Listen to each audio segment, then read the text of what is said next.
केशव ए पासून बी कडे चालत गेला व सायकलवरून परत आला.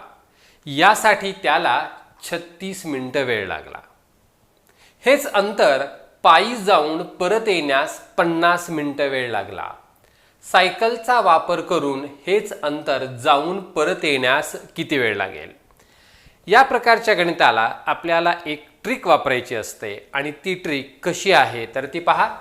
जेव्हा जे अंतर कॉम्बिनेशनचं आहे म्हणजे पायी आणि चालत जायचं कॉम्बिनेशनचं अंतर होतं 36 मिनिटं, याची दुप्पट करायची 36 गुणिले 2 72 आणि जे अंतर हे पायी चालत जाऊन परत येण्याचं होतं आणि हा वेळ किती होता 50 मिनिटं, हा त्यातून मायनस करायचा 72 मायनस 50 बरोबर 22 मिनिटं हे अंतर आपल्याला सायकलचा वापर करून जाऊन